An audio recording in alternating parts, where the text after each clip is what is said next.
Welcome, everybody, to another edition of Badger Blitz TV. I am Jake Kokorowski, senior writer at BadgerBlitz.com, part of the Rivals Network, delivering everything you need to know about Wisconsin football, Wisconsin basketball, and Wisconsin recruiting. Happy Wednesday, everybody. This will drop on Wednesday evening. We're recording a little bit earlier today, but we are really excited to talk about, this is our weekly day for our beat writer talking about everything about Iowa, number 9 Iowa, which heads into Camp Randall Stadium on Saturday, 11 a.m. kickoff. And of course, ESPN is where you can find, your viewing pleasure there. Or if you want to listen, it's the Badger Sports Network or even ESPN Radio. But to help us preview the number 9 Iowa Hawkeyes, we bring in, it's not WWE Champion Big E. It's not him. It's guy to the gentleman to his right, Tom Kakert from Hawkeye-report.com. Of course, Tom, good seeing you, buddy. You and I are both wrestling fanatics. For those that don't know, and folks, please continue listening because we have some Iowa football talk coming up. But real quick, you of course got a picture with Big E, who, for those that don't know, was a former Hawkeyes defensive lineman back in the day. Yeah. So it was funny because we were the first people to do a story on him. He committed to Iowa really late in the recruiting process. Like, there's February signing day. He committed, and they found him. Phil Parker, Iowa's D coordinator, was down in Tampa and doing just visits to schools in May, and found this gigantic. If you look at Big E, he's muscles on top of muscles, and saw him, and they end up signing him in May, and so we did the first story on him signing with Iowa. So here's the funny part. Said, hey, can you send us a picture? So he sends us one of his bodybuilding pictures, or he's all just, he's shirtless, jacked up, muscles on muscles, and our entire board thought that it was a Photoshop. They said, there's no way that it can be that jacked. And so they debated that he just put his head on another body and, just the whole bit. So it was funny. I laughed with him about that because he remembers that stuff too. So he's a good dude, really good dude, and just thrilled that he's having the level of success he's having in the WWE. Absolutely. And, within that too, getting to Iowa, and obviously it's produced not just someone who is now WWE champion, but also in the NFL. This program has, year in, year out, like Wisconsin, has produced talent that have played on Sundays. But this year's team, you're looking at Iowa, they're 6-1. They were off last week, but they take on, but they lost to Purdue at home after a big victory against Penn State in a battle of top 10 teams at that time. But what do you make of Iowa currently as they're coming off the week that was, time to rest, maybe some self-scouting, maybe diving into Wisconsin a little bit further, as they head into Camp Randall Stadium this weekend? Yeah, that was, it's really weird how some teams just have the number of another team, or a coach has the number of another coach. And Jeff Brown just seems to have Kirk Ferentz and Phil Parker's number. He's able to, beat them all but once, in the 5 meetings now that they've had. Braum has been able to put together an attack that Iowa just can't stop, especially the last 3 years with David Bell. And then you see what Wisconsin did last week to Bell. They really shut him down. And so everybody this week is doing the transitive property on this. That, well, Iowa lost to Purdue in Iowa City, and Wisconsin went to Purdue and beat Purdue. So therefore, Wisconsin should beat Purdue. And of course, we know that the minute you start thinking that, it goes just the opposite direction. So because it's the Big Ten and it's crazy and you never know what's going to happen with football. I think Iowa really I think it was twofold with the Purdue game. One, I think it was they maybe looked at the press clippings a little bit too much after the emotional high. And two, I think their tank was kind of running on empty. Mid-season, you're kind of beat. They were pretty beat up. emptied the tank a little bit against Penn State. It was such a huge game with two top 10 teams in Kinnick Stadium. And I just think maybe they got caught in just a bad spot. And not that Purdue wouldn't have beaten them anyway, but I think the margin was certainly impacted by just Iowa not being ready to go at the level that they needed to be in that game. Yeah. And I mean, now you're looking at obviously a team where a lot of people are talking about this could be there's still plenty more of the season to go, but whoever wins has a really good shot at going to Indianapolis, provided they take care of business the rest of the way, this weekend between Wisconsin and Iowa. I guess, there's going to be a written Q&A coming out. I know I did one with you just yesterday, and you responded back, and I'm going to have that up later on Wednesday morning here on BadgerBlitz.com. But we talked about injuries in that Q&A, and looks like Iowa's going to be without one of its major defensive backs. Just how is that going to influence the game in your eyes, and just who else could impact that game depending upon injuries for Iowa? Yeah, the big injury is Riley Moss, who he's been popping up on some of the midseason All-American teams. He's got 4 interceptions, tied for the lead in the Big Ten. I saw Mel Kiper had his updated draft list the other day, and he had Riley Moss as a top 10 draftable cornerback in this class. So I think he's pretty well regarded as a defensive back, and it's a significant loss. Got a non-contact injury to his knee. They thought maybe he would get back this week, but Kirk kind of put a kibosh on that yesterday and just said right away he's not playing. Now, here's the interesting news, because we had talked to Phil Parker, Iowa's defensive coordinator, a few weeks ago, and he told us that he felt like he had 3 starters at cornerback, the third being Terry Roberts, who will jump in there. And Roberts did a nice job jumping in late against Penn State, and did an okay job, I thought, against Purdue.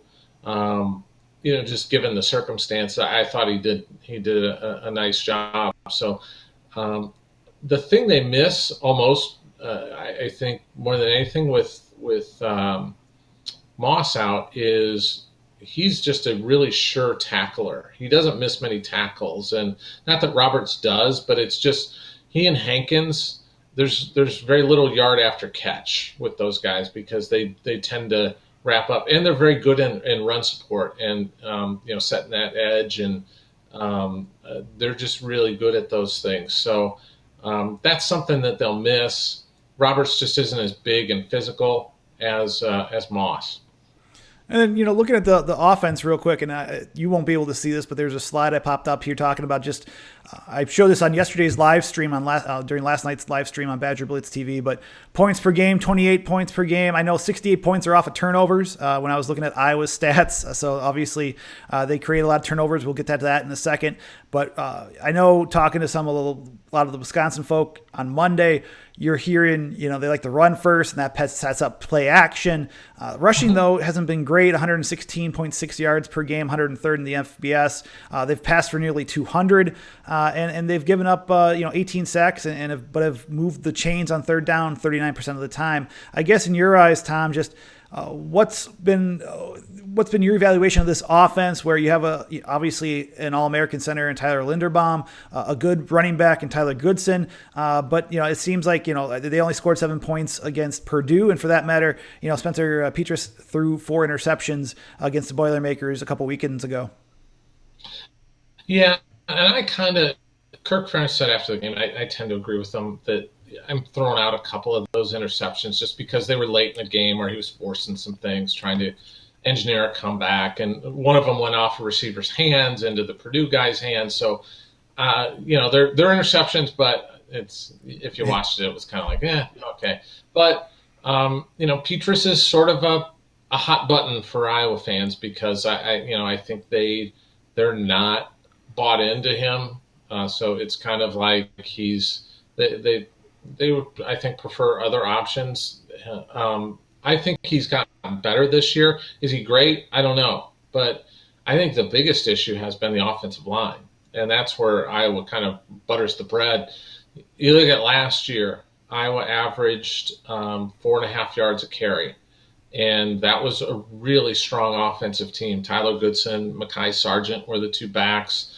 Wisconsin fans will probably want to forget, but Goodson brought it up. But the 80-yard run that Tyler Goodson had against Wisconsin last year, he rushed for over 100 yards in that game. Iowa really ran the ball well in that game. I thought they ran hard at least and hit that big play. So this year that run game just hasn't been there. It's 3.1 a carry. There's been a lot of negative plays, negative yardage plays where Goodson's been knocked back or he barely gets the ball and there's two guys that are right in his grill, so he just can't get anywhere. I think but they've hit some plays too, so it's a consistency thing. I think that has bogged down the offense. But you're right, they have lived on being able to get those turnovers and then converting them. And that's a good thing that they've been able to convert them. But the turnover thing was not sustainable. I mean, they had 20 turnovers, quickly this year, 6 games in, just interceptions everywhere. And it wasn't sustainable. And the Purdue game saw that went away. And you saw the result. I think everybody was kind of waiting, not only in Iowa, but nationally. There's a lot of people who are bagging on Iowa. Iowa's not that good. Let's see what they can do when they don't have 5 turnovers in a game, helping them out. And we saw that. It was 24-7. It was a bad loss. They got dominated by Purdue. So I think the truth is somewhere in between. How bad they look there and how they've played in the other games this year. Looking at Wisconsin real quick with its offense, obviously turnovers can play a big role, and we've seen that in this year. So that's going to be a key matchup for Wisconsin and Iowa. But looking at that defense, and for the stats here, 14.6 points allowed per game, tied for third in the FBS heading into this weekend. Wisconsin likes to run ball. Obviously, you have, with the rushing yards allowed per game, 89.7, and that's 7th in the FBS for the Hawkeyes and what they've allowed. Third down conversions, 37%, sacks, 15. I guess what can you make out of a defense? You mentioned a little bit earlier about kind of the Purdue stopping or not allow. I would say Purdue not turning the ball over, and you saw kind of the results of what happened there. But what else can this Iowa defense can do against the run? It's made it so good, and what does it do against the pass too? Yeah, against the run, they're just really sound fundamentally. They do a really good job with the run fits. Good linebackers. Now the defensive line was a retooled effort there. It's 3 new faces in the starting lineup. Zach Van Valkenburg, who was second team All Big Ten, is back. He starts at one of the end positions. But other than that, it's 3 new faces. Logan Lee, Noah Shannon, and they've got John Wagner at the other defensive end position. They're a little bit thin at defensive end right now because Deontay Craig is going to be out. He's one of the reserve ends, and they'd already lost a reserve end in Ethan Herkett to a knee injury. So they're really down to Joe Evans. They've got a nice player coming off the bench named Lucas Van Ness, who's leading them in sacks. But the defensive line has done a good job of kind of plugging things and just making it tough to run. Jack Campbell at linebacker is really good. He's going to play on Sundays. Big kid, 6'5", 240. They actually thought about maybe moving him to defensive end a couple of years ago just because he was going to maybe outgrow linebacker, but he's stuck there. Seth Benson's been really good in space. And they're going to go 3 linebackers this week. They've been traditionally, I think Wisconsin's like the only game they really do this because it's such a run-heavy team that otherwise they play a cash with Dane Belton, who's a safety. But they're going to start Justin Jacobs, who's a really good linebacker, and then they move Belton back to safety. So I think Iowa will be pretty formidable in trying to stop the run. I I don't know that they're great against the run. I think they're pretty good. Yeah. They're going to have to knock it. They get beat up a little bit on the line of scrimmage, and I think that's going to be really interesting. They fill that gap after about 3 or 4 yards, but I think the getting the defensive line to close things down is going to be the big challenge for them this week. In the pass game, they again just play smart football, and just everybody's in position, and that's what leads to all the good plays that they've had. The interceptions is they're just they play smart, fundamental, disciplined football, and it pays off for them. And they do a lot of film study. That's one of the big things with Phil Parker is the guys in that defensive backfield and linebackers do a ton of film study, and when they do that, they know exactly what's going to happen. They know exactly where a ball's going, and that's how they're able to get so many interceptions. Last question for you. I've already kept you longer than I thought. So I apologize on that, Tom. Okay. Keys to the game for Iowa in your eyes, and what do you think will happen between the, what do you think will need to happen for the Hawkeyes to come out with a victory in Camp Randall Stadium on Saturday? What's funny is the 2 games that I think of when I think of 11 a.m. games in Madison are 2 Iowa wins, and it's like the 09 game where Iowa beat Wisconsin, and then the 2015 game. And Iowa causes a fumble on the goal line. Nate Meyer knocks the ball loose, and Iowa holds on for dear life in that game, I thought. That was just a typical. That's like the classic Iowa-Wisconsin game to me. And I think that's probably what's going to look like Saturday is just 2 teams. And here's where I think Iowa might have an edge: is a great punter in Torrey Taylor, a good return guy in Charlie Jones, who's able to make some things happen.